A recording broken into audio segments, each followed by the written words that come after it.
नमस्कार। आज हम एक बेहद बहुत ही प्रैक्टिकल विषय पर बात कर रहे हैं। एक ऐसी डेली रूटीन जो सुबह उठने से लेकर रात सोने तक हमारी एनर्जी, फोकस और ओवरऑल हेल्थ को बेहतर बनाने में मदद कर सकती है। हमारे पास कुछ मटेरियल है जो इस पूरी जर्नी के अलग-अलग हिस्सों पर रोशनी डालता है। तो चलिए इस विश्लेषण में उतरते हैं और देखते हैं कि रोजमर्रा की जिंदगी में छोटे सोचे समझे बदलाव कैसे एक बड़ा फर्क ला सकते हैं। असल सवाल तो यही है कि वाकई एक रूटीन हमें बदल सकता है। हाँ, और यहाँ दिलचस्प बात यह है कि ये मटेरियल सिर्फ सलाहों की लिस्ट नहीं है। ये पूरे दिन को आप कह सकते हैं लॉजिकल हिस्सों में बांटता है और बताता है कि हर हिस्से में हमारी शारीरिक और मानसिक ज़रूरतें कैसे बदलती हैं। इसमें छोटे करने लायक बदलावों का सुझाव है और यह सिर्फ क्या करें नहीं बल्कि अक्सर क्यों करें के पीछे के कुछ कारणों की तरफ भी इशारा करता है। आइए इन पड़ावों को जरा बारीकी से देखें। बिल्कुल। शुरुआत करते हैं सुबह से। सुबह जो अक्सर पूरे दिन की लय तय करती है ना? सामग्री सुबह को एनर्जेटिक बनाने के लिए कुछ खास नुस्खों पर जोर देती है। पहली बात, जल्दी उठना, सुबह 6 से 7 बजे के आसपास।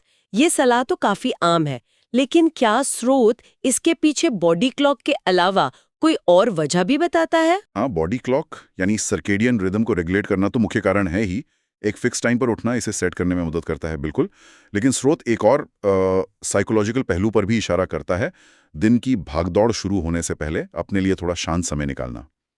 ये मी टाइम आप कह लीजिए, दिन की चुनौतियों का सामना करने के लिए आपको मेंटली तैयार करता है। मतलब आप रिएक्ट करने के बजाय प्रोएक्टिव बनते हैं। अच्छा, ये तो सोचने वाली बात है, प्रोएक्टिव बनना। ठीक है। अगला कदम है उठते ही पानी पीना। एक ग्लास सादा पानी या गरम नींबू पानी। कहा गया है कि ये मेटाबॉलिज्म को किक स्टार्ट करता है। क्या इस किक स्टार्ट के पीछे कोई ठोस मैकेनिज्म बताया गया है? स्रोत यहाँ दो बातें कहता है असल में। पहली, रात भर में जो डिहाइड्रेशन हुई है उसे दूर करना, जो अपने आप में एनर्जी लेवल और मेंटल क्लैरिटी के लिए जरूरी है। दूसरी बात, खासकर अगर पानी थोड़ा ठंडा हो तो बॉडी को उसे अपने टेम्परेचर पर लाने के लिए थोड़ी कैलोरी जलानी पड़ती है। इसे वाटर इंड्यूस्ड थर्मोजेनेसिस कहते हैं। ये मेटाबॉलिज्म में एक बहुत मामूली पर हाँ ध्यान देने लायक बढ़ोतरी कर सकता है। नींबू पानी का जिक्र शायद उसके ताजगी भरे स्वाद और विटामिन सी के लिए है, जो एक अच्छी शुरुआत देता है। दिलचस्प। मतलब सिर्फ प्यास बुझाने से थोड़ा ज्यादा है इसमें। फिर आता है हल्का व्यायाम या स्ट्रेचिंग, सिर्फ 5-10 मिनट। सामग्री कहती है कि ये मसल्स को जगाता है और ब्लड सर्कुलेशन में सुधार करता है। क्या इतने कम समय का व्यायाम वाकई असरदार हो सकता है? मतलब सिर्फ 5 मिनट? बिल्कुल। यहाँ मकसद कोई मैराथन दौड़ना नहीं है ना? स्रोत इस बात पर जोर देता है कि रात भर की स्थिरता के बाद हल्की स्ट्रेचिंग या कुछ मिनट का योग, ये खून के बहाव को बेहतर बनाता है, जोड़ों की अकड़न कम करता है और मसल्स तक ऑक्सीजन पहुंचाता है। एक स्टडी का हवाला देते हुए स्रोत ये भी बताता है कि सुबह की हल्की स्ट्रेचिंग भी अलर्टनेस को बढ़ाने में मदद कर सकती है। शायद कॉफी की जरूरत को भी थोड़ा कम कर दे। ये बॉडी को धीरे से जगाने का तरीका है, बस। वाओ, कॉफी की जरूरत कम होना, ये तो कई लोगों के लिए बड़ी बात होगी। और सुबह की एक और अहम कड़ी, हेल्दी नाश्ता। संतुलित नाश्ते पर जोर है। दलिया, फल, अंडे, स्मूदीज और शक्कर युक्त प्रोसेस चीजों से बचने की सलाह। ये एनर्जी के उतार चढ़ाव वाली बात जिसे शुगर क्रैश कहते हैं, ये तो हम सबने महसूस की है। क्या स्रोत बताता है कि संतुलित नाश्ता इसे कैसे रोकता है? हाँ, ये एनर्जी वाला पॉइंट बहुत महत्वपूर्ण है। स्रोत इसे ब्लड शुगर के नजरिए से समझाता है। देखिए, शक्कर या रिफाइंड कार्ब्स वाला नाश्ता ब्लड शुगर को तेजी से बढ़ाता है, एकदम से एनर्जी। पर इंसुलिन भी तेजी से रिलीज होता है, जो शुगर को नीचे लाता है, और नतीजा थकान और चिड़चिड़ापन, है ना? इसके उलट फाइबर वाला खाना जैसे साबुत अनाज में होता है, प्रोटीन जैसे अंडे, दही और हेल्दी फैट्स जैसे नट्स, एवोकाडो, ये सब शुगर को धीरे धीरे रिलीज करते हैं। स्रोत एक खास तरह के फाइबर बीटा ग्लूकन का भी जिक्र करता है, जो दलिया में मिलता है। इसका असर दोपहर तक एनर्जी लेवल को स्टेबल रखने में देखा गया है। ये लंबे समय तक चलने वाली एनर्जी और बेहतर एकाग्रता देता है। यह लंबे समय तक चलने वाली एनर्जी और बेहतर एकाग्रता देता है। बीटा ग्लूकेन, अच्छा, ये जानना रोचक है। और सुबह की दिनचर्या का आखिरी सुझाव है माइंडफुलनेस। 5 मिनट ध्यान, जर्नलिंग या दिन के इरादे तय करना। इससे मिलने वाली मानसिक स्पष्टता प्रोडक्टिविटी बढ़ा सकती है। ये थोड़ा एब्स्ट्रैक्ट सा लगता है, इसका ठोस फायदा क्या है? स्रोत इसे एक तरह से मेंटल ग्राउंडिंग की तरह देखता है। सुबह का समय अक्सर भागम भाग वाला होता है ना, कुछ पल रुककर सांसों पर ध्यान देना या लिखना कि आज आप क्या हासिल करना चाहते हैं या कैसा महसूस करना चाहते हैं, ये दिमाग को शांत करता है। ये स्ट्रेस रिस्पॉन्स को कम करता है और फोकस सुधारता है। इरादे तय करना आपको एक दिशा देता है जिससे आप दिन भर ज्यादा उद्देश्यपूर्ण महसूस करते हैं। अगर हम इन सभी सुबह के नुस्खों को जोड़ें, हाइड्रेशन, हल्की हरकत, संतुलित ईंधन और मानसिक तैयारी, तो ये वाकई दिन के लिए एक मजबूत और सकारात्मक नींव रखता है। बिल्कुल, एक मजबूत नींव। तो सुबह की ये तैयारी हमें एक अच्छी नींव देती है, लेकिन दिन चढ़ने के साथ, खासकर दोपहर के आसपास, एनर्जी लेवल बनाए रखना एक बड़ी चुनौती बन जाता है, जिसका जिक्र इन स्रोतों में भी है।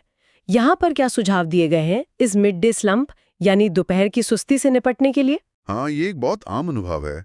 स्रोत इसे कई एंगल से देखता है। पहला और सबसे सरल उपाय है पानी पीते रहना, दिन भर हाइड्रेटेड रहना। थोड़ी सी भी डिहाइड्रेशन वो कॉग्निटिव फंक्शन और एनर्जी लेवल दोनों को गिरा सकती है। पास में पानी की बोतल रखना एक आसान तरीका है इसे याद रखने का। ठीक है, हाइड्रेशन तो जरूरी है। अगला है हेल्दी स्नैकिंग। चिप्स या मिठाई की बजाय नट्स, फल या दही। ये सुबह वाले नाश्ते के सिद्धांत जैसा ही लग रहा है, ब्लड शुगर को स्थिर रखना। क्या स्रोत किसी खास तरह के स्नैक्स पर ज्यादा जोर देता है? स्रोत बेसिकली संतुलित स्नैक्स की बात करता है, जिसमें प्रोटीन, फाइबर और हेल्दी फैट का मिश्रण हो। जैसे मान लीजिए मुट्ठी भर बादाम और एक सेब या ग्रीक योगर्ट। ये ना सिर्फ ब्लड शुगर को कंट्रोल में रखते हैं, बल्कि पेट भरा हुआ महसूस कराते हैं। तो आप अगले मील में जरूरत से ज्यादा खाने से बचते हैं। स्रोत दही में मौजूद प्रोबायोटिक्स का भी परोक्ष रूप से उल्लेख करता है, जो गट हेल्थ को बेहतर बनाकर कहीं ना कहीं एनर्जी और मूड को भी प्रभावित कर सकते हैं। हालांकि ये एक जटिल विषय है। दिलचस्प है कि गट हेल्थ भी एनर्जी से जुड़ा है। फिर एक बहुत प्रैक्टिकल सलाह है मूवमेंट ब्रेक्स। हर घंटे 5-10 मिनट के लिए खड़े होना, स्ट्रेच करना या चलना। आजकल स्टैंडिंग डेस्क का भी चलन है। क्या स्रोत बताता है कि ये ब्रेक क्यों जरूरी है? सिर्फ फिजिकल अकड़न के लिए? नहीं, सिर्फ वो नहीं। लगातार बैठे रहना शरीर के लिए यूं समझ लीजिए अस्वाभाविक है। स्रोत कहता है कि छोटे मूवमेंट ब्रेक्स सिर्फ शारीरिक अकड़न या पीठ दर्द को ही कम नहीं करते, बल्कि दिमाग तक खून का बहाव भी बढ़ाते हैं। जब आप हिलते डुलते हैं तो मांसपेशियां सक्रिय होती हैं, जिससे अलर्टनेस बढ़ती है और मानसिक थकान कम होती है। और हाँ, ये कंप्यूटर स्क्रीन से नजर हटाकर आंखों को आराम देने का भी एक अच्छा तरीका है। और दोपहर का भोजन संतुलित, जिसमें सब्जियां, लीन प्रोटीन, साबुत अनाज हो। और भारी भोजन से बचने की सलाह है, क्योंकि वे नींद ला सकते हैं। इसके पीछे का विज्ञान क्या है?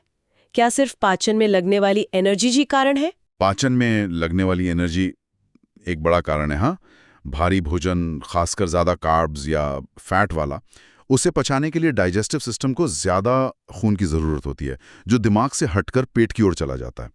लेकिन स्रोत एक और फैक्टर का भी उल्लेख करता है। दोपहर के आसपास हमारे शरीर में कॉर्टिसोल, जो एक स्ट्रेस हार्मोन है और हमें जगाए रखता है, उसके लेवल में एक नेचुरल गिरावट आती है। भारी भोजन इस सुस्ती को और बढ़ा सकता है। हल्का संतुलित भोजन और संभव हो तो भोजन के बाद थोड़ी देर टहलना इस प्रभाव को कम करने में मदद करता है। कोर्टिसोल का कनेक्शन, ये जानना महत्वपूर्ण है। और एक और सुझाव है धूप लेना। संभव हो तो कुछ मिनट धूप में बिताना। ये सर्केडियन रिदम और अलर्टनेस में मदद करता है। ये कितना जरूरी है, खासकर उन लोगों के लिए जो ज्यादातर इंडोर काम करते हैं? ये काफी जरूरी हो सकता है। स्रोत बताता है कि नेचुरल डे लाइट, खासकर सुबह और दोपहर की धूप, वो हमारी इंटरनल क्लॉक को रीसेट करने में मदद करती है। ये शरीर को संकेत देता है कि ये जागने और एक्टिव रहने का समय है। ये न केवल दिन की अलर्टनेस बढ़ाता है, बल्कि रात में मेलेटोनिन यानी नींद के हार्मोन के सही समय पर उत्पादन के लिए भी मंच तैयार करता है। अगर ऑफिस से बाहर निकलना संभव न हो तो खिड़की के पास बैठना भी कुछ हद तक मदद कर सकता है। विटामिन डी का फायदा तो है ही, वो अलग। सही है। तो दोपहर की सुस्ती से लड़ने और एनर्जी बनाए रखने के ये कुछ तरीके हुए जो स्रोत बताते हैं। अब दिन के दूसरे चरण की ओर बढ़ते हैं, यानी दोपहर और शाम, लगभग 2 बजे से 7 बजे तक। ये समय एनर्जी बनाए रखने और धीरे धीरे दिन को समेटने, वाइंड डाउन करने का है। पहला सुझाव है कैफीन पर लगाम लगाना। दोपहर 2 बजे के बाद कॉफी या चाय सीमित करना। क्यों? क्या स्रोत इसका कोई खास कारण बताता है? कैफीन का हाफ लाइफ मतलब शरीर में आधा रह जाने का समय औसतन 5-6 घंटे होता है। तो अगर आप 3 बजे कॉफी पीते हैं तो रात 8-9 बजे भी उसकी आधी मात्रा आपके सिस्टम में हो सकती है। स्रोत कहता है कि ये न केवल सोने में लगने वाले समय को बढ़ा सकता है, बल्कि नींद की क्वालिटी, खासकर डीप स्लीप के स्टेजेस को भी प्रभावित कर सकता है। भले ही आपको लगे कि आप सो गए हैं, हर व्यक्ति पर असर अलग होता है, पर दोपहर बाद कैफीन कम करना एक सेफ स्ट्रैटेजी है। 5-6 घंटे, ये तो काफी लंबा समय है, सच में। फिर है हल्का व्यायाम या वॉक। काम के बाद या शाम को टहलना या स्ट्रेचिंग तनाव दूर कर सकती है। सुबह के व्यायाम से यह कैसे अलग है? मतलब व्यायाम तो व्यायाम है। नहीं, उद्देश्य अलग है। सुबह का हल्का व्यायाम शरीर को जगाने और दिन के लिए तैयार करने पर फोकस था, है ना? शाम की हल्की एक्टिविटी का उद्देश्य अलग है। स्रोत इसे दिन भर के तनाव को कम करने, दिमाग को काम के मोड से हटाने और शरीर को आराम के लिए तैयार करने का एक तरीका बताता है। ये भारी कसरत नहीं होनी चाहिए क्योंकि वो सोने में बाधा डाल सकती है, जाहिर है। बस हल्की चहलकदमी या कुछ शांत करने वाली स्ट्रेचिंग, ये एक तरह का मेंटल रीसेट बटन है। मेंटल रीसेट, हाँ, ये अच्छा तरीका इसे समझने का। रात के खाने के लिए सुझाव है सेहतमंद और हल्का, प्रोटीन और सब्जियां हों। सोने के करीब भारी या तले हुए खाने से बचें। पाचन के अलावा कोई और कारण भी है क्या? मुख्य कारण तो पाचन ही है। भारी भोजन अपच, सीने में जलन या पेट फूलने जैसी समस्याएं पैदा कर सकता है, जो नींद में खलल डालती हैं, जाहिर है। स्रोत ये भी कहता है कि सोने के ठीक पहले ज्यादा खाने से शरीर का तापमान थोड़ा बढ़ सकता है, जबकि अच्छी नींद के लिए शरीर का तापमान थोड़ा कम होना चाहिए। इसलिए हल्का, आसानी से पचने वाला भोजन बेहतर है। के साथ वक्त बिताना, किताब पढ़ना, कुछ भी। स्रोत इसे क्यों जरूरी मानता है? ये मेंटल और इमोशनल हेल्थ के लिए बेहद जरूरी है। स्रोत इसे डीकम्प्रेशन यानी दबाव कम करने का समय कहता है। दिन भर की जिम्मेदारियों के बाद ऐसी एक्टिविटीज में शामिल होना जो आपको खुशी दें और दिमाग को आराम दें, ये स्ट्रेस हार्मोन्स को कम करता है और आपको रिचार्ज करता है। ये सिर्फ खाली समय नहीं है, बल्कि एक्टिवली आराम करने और अगले दिन के लिए तैयार होने का एक तरीका है। और ये हमें रात की बेहतर तैयारी की ओर ले जाता है। सही कहा, ये हमें दिन के अंतिम और शायद सबसे महत्वपूर्ण चरण, रात की दिनचर्या, मतलब लगभग 8 बजे से 10:30 बजे तक, उस तक ले जाता है। स्रोत कहता है कि रात की आदतें अच्छी नींद और ओवरऑल रिकवरी के लिए क्रिटिकल है। पहला और आजकल सबसे ज्यादा डिस्कस होने वाला सुझाव, डिजिटल डिटॉक्स। सोने से कम 30-60 मिनट पहले स्क्रीन बंद। ब्लू लाइट और मेलाटोनिन का कनेक्शन तो अब काफी लोग जानते हैं। क्या स्रोत इसमें कुछ और जोड़ता है? ब्लू लाइट का मेलाटोनिन पर असर तो बिल्कुल स्थापित तथ्य है, लेकिन स्रोत एक और बात पर जोर देता है, स्क्रीन पर दिखने वाला कंटेंट। सोने से पहले खबरें देखना, सोशल मीडिया स्क्रॉल करना या भगवान न करे काम के ईमेल चेक करना, ये दिमाग को स्टिमुलेट कर सकता है, उत्तेजित कर सकता है। भले ही आप ब्लू लाइट फिल्टर इस्तेमाल कर रहे हों, यह दिमाग को अलर्ट मोड में रखता है, जिससे शांत होकर सोना मुश्किल हो जाता है। तो डिजिटल डिटॉक्स सिर्फ आंखों को आराम देना नहीं, बल्कि दिमाग को भी शांत करना है। कंटेंट का असर, हाँ, ये भी ध्यान रखने वाली बात है। फिर है रिलैक्सेशन तकनीकें, गहरी सांस लेना, हल्की स्ट्रेचिंग, ध्यान। ये कैसे काम करती हैं? क्या ये वाकई काम करती हैं? हाँ, ये तकनीकें हमारे नर्वस सिस्टम को फाइट और फ्लाइट मोड से रेस्ट एंड डाइजेस्ट मोड में लाने में मदद करती हैं। स्रोत बताता है कि गहरी धीमी सांसें हार्ट रेट को धीमा करती हैं, ब्लड प्रेशर कम करती हैं और मसल्स का तनाव घटाती हैं। ध्यान विचारों की दौड़ को शांत करता है, मेडिटेशन आप कह सकते हैं। ये शरीर और दिमाग को सिग्नल देते हैं कि अब आराम करने और सोने का समय है। और एक बेहद अहम बिंदु, फिक्स्ड सोने का समय। हर रात लगभग एक ही समय पर सोना, आदर्श रूप से 10-11 बजे के बीच, और 7-8 घंटे की क्वालिटी नींद का लक्ष्य। क्या स्रोत क्वालिटी वाली नींद को डिफाइन करता है? सिर्फ घंटे काफी नहीं है? नहीं, सिर्फ घंटे नहीं। स्रोत नींद के साइकिल्स और उनकी क्वालिटी पर जोर देता है। क्वालिटी वाली नींद का मतलब है जिसमें आप बिना ज्यादा बाधा के सोएं और नींद के सभी चरणों से गुजरें, खासकर डीप स्लीप जो फिजिकल रिपेयर के लिए जरूरी है, और रैम नींद जो मेंटल प्रोसेसिंग और मेमोरी के लिए जरूरी है। एक कंसिस्टेंट सोने जागने का समय शरीर की इंटरनल क्लॉक को स्थिर रखता है, जिससे इन चरणों को पूरा करने की संभावना बढ़ जाती है। और रात की दिनचर्या का आखिरी सुझाव, अगले दिन की तैयारी। कपड़े निकालना, लंच प्लान करना, टू डू लिस्ट बनाना, ये सुबह का तनाव कम करता है। क्या इसका कोई और साइकोलॉजिकल फायदा भी है? तनाव कम करना तो है ही। स्रोत कहता है कि ये रात को दिमाग को बंद करने में मदद करता है। एक तरह से जब आप अगले दिन की तैयारी कर लेते हैं तो आपके दिमाग में अनिश्चितता कम होती है। रात को सोचते नहीं रहते कि सुबह क्या करना है। ये आपको एक तरह की मानसिक शांति और कंट्रोल का एहसास देता है, जिससे आप बिस्तर पर चिंताएं लेकर नहीं जाते हैं। और ये रात की दिनचर्या और अगले दिन की सुबह के बीच एक पॉजिटिव फीडबैक लूप बनाता है। अच्छी तैयारी, कम तनाव, बेहतर नींद, एनर्जी वाली सुबह, बेहतर दिन। ये फीडबैक लूप वाला विचार वाकई सोचने लायक है, एक सर्कल जैसा। तो इस पूरी चर्चा का निचोड़ क्या है? मुझे लगता है स्रोत का मुख्य संदेश कंसिस्टेंसी और छोटे कदमों का महत्व है। एकदम से सब कुछ बदलने की कोशिश शायद काम ना करे। धीरे धीरे आदतें बनाना ज्यादा सस्टेनेबल होता है। बिल्कुल, और इसे बड़े परिप्रेक्ष्य में देखें। ये किसी आदर्श परफेक्ट रूटीन को हासिल करने की दौड़ नहीं है, बल्कि धीरे धीरे सुधार करने और सबसे महत्वपूर्ण अपने शरीर के संकेतों को सुनने के बारे में है। ये सुझाव गाइडलाइंस हैं, पत्थर की लकीर नहीं। हर किसी का शरीर, लाइफस्टाइल, जरूरतें अलग होती हैं। प्रयोग करना और यह देखना जरूरी है कि आपके लिए क्या सबसे अच्छा काम करता है। कुछ दिन शायद आप रूटीन फॉलो न कर पाएं, और वो ठीक है। लक्ष्य प्रोग्रेस है, परफेक्शन नहीं। हाँ, अपने शरीर की सुनना, ये बहुत जरूरी है। तो हमने सुबह से रात तक की एक संभावित स्वस्थ दिनचर्या के विभिन्न पहलुओं पर बात की, जो हमें मिली सामग्री के विश्लेषण पर आधारित थी।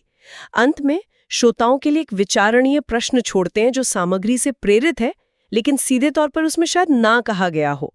इस बताई गई व्यवस्थित दिनचर्या के अलावा ऐसी कौन सी एक व्यक्तिगत रस्म या छोटी सी आदत हो सकती है, बिल्कुल अपनी निजी, जिसे अपनी दिनचर्या में जोड़ने से किसी की ऊर्जा और मानसिक शांति पर सबसे ज्यादा पॉजिटिव असर पड़ सकता है? शायद वो 5 मिनट अपना पसंदीदा संगीत सुनना हो, या बालकनी में पौधे को पानी देना, या किसी अपने से 2 मिनट बात करना। सोचने वाली बात है।